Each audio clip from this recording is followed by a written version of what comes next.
Hello, fellow real estate agents. My name is Dave, DNA Realty Group. My first year, I sold one house, and last year in 2020, we sold 80 houses, and this year we have 38 sold and under agreement.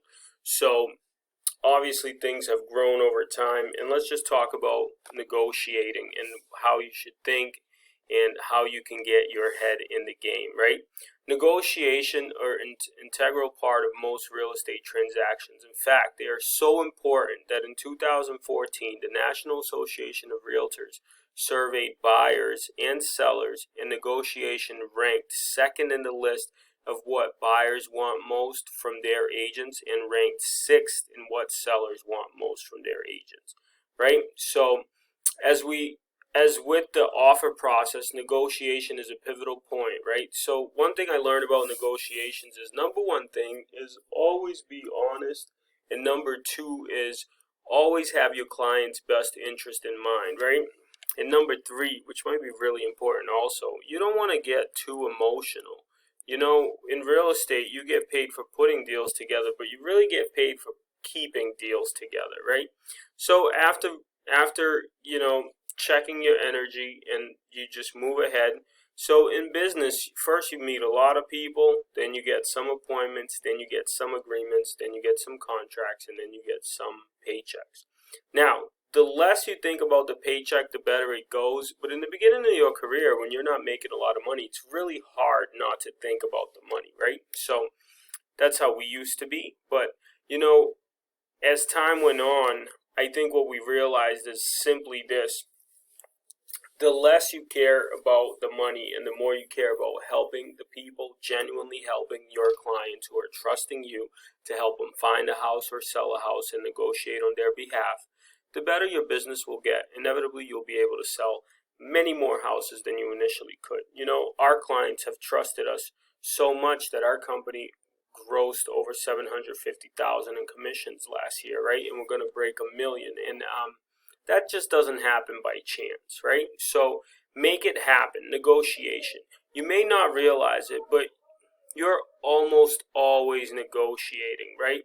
When there is something that you want, that new car, the price you want to pay for your friend to see your point of view in an argument, or your child to do the dishes, the truth is that whatever you want is often owned or controlled by someone else, and the way to get what you want is through negotiations.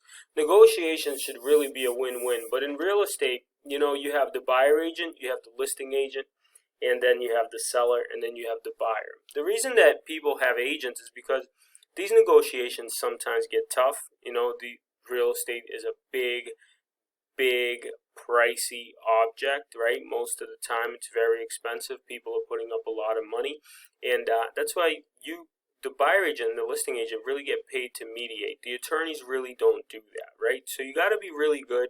You got to remember, it's about this person and about this person. It's about your buyer and your seller, depending on what side you're on, and your job is to help them, right? So keep the following tips in mind. Always be professional. Remember, your goal is a signed contract. If your buyer likes the house, your goal is to get them in the house, right?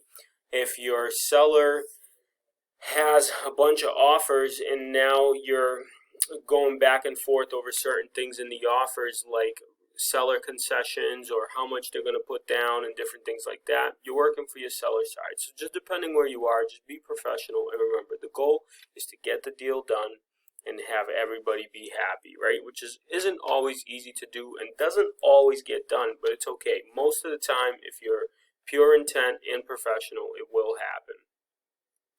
Figure out your buyers and sellers' motivation, right? Sometimes you got to really remind them of why did they start the home search process? Why did they start selling the home, right? Are they moving to Florida? Are they buying because they want to upgrade? Are they buying because they want to build equity, right? And most of the time, you just got to remind people that the few $1,000s usually you're negotiating over isn't enough to kill the deal over, because over a 30-year breakdown, it's just not a lot of money. Don't reveal too much. Listen more than you talk, right? Two ears. Keep your client's motivation close to your heart. They are trusting you, and you got to make sure you do right by them. and don't be attached to the outcome. You know, I've learned in doing 80 deals now, a lot more deals fall apart these days than ever before, and some clients, you know, don't end up as happy. Every deal doesn't work out, but most of them do. If you learn how to negotiate, most of them will happen. You know, we just had a client that basically had 7 deals fall apart, and then we got them the house, and they're so happy they just closed on it today. So these deals do happen, and it will. So common points of negotiation is price, right? During the negotiating process, price and terms are common points of negotiation. So price, while the sale price is a primary factor in negotiation, is not necessarily the bottom line. It's not always about the top dollar, right? That's not always the offer that wins. That's not always the offer that the sellers accept, right? Terms, type of terms of the offer. When are the sellers moving out? Can you agree on sales price, right? Closing costs. How much money is the seller giving back? Are they giving anything back? Are the buyers asking for anything back? Closing date. When does the seller need to move out? You can negotiate on that, right? Conveyances. And then the general rule of thumb is that attached fixtures stay with the home. And anything extra you want to add, you know, we just sold a house to a good friend of ours, and they wanted to keep the lawnmower. They wanted to see if they would leave the kids' toys and the trampoline outside because it was really, really new. So we just included it in the offer, right? Earnest money deposit and option fee. So how much money are you putting down, right? How much money are they putting down to make themselves stronger? You can include that to make your buyers stronger. That is a part of your negotiation. On the seller side, how much are you asking for them to put down, right? And then last but not least, repairs. What kind of repairs are you doing? Who's doing them? How are we doing them? Are we, you know, like I just bought a 4-family, and in my 4-family, there were some things that needed to be done, and I just said we could take it off the sales price, right? You could do this for your buyers as well. We could take it off the sales price, or the seller can remedy the problem, right? They can remedy it, send you a bill of a professional who has done the work, or we could just take it off the sale price, and I as a buyer will take care of it, right? So there's different things you can do. When you're presenting an offer, right, know your goal.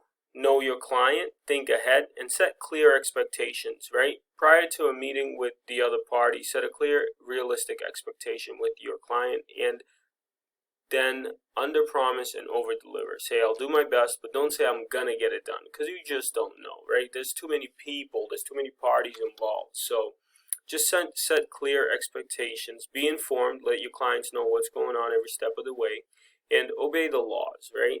Know the documents inside and out. And those are some basic tips.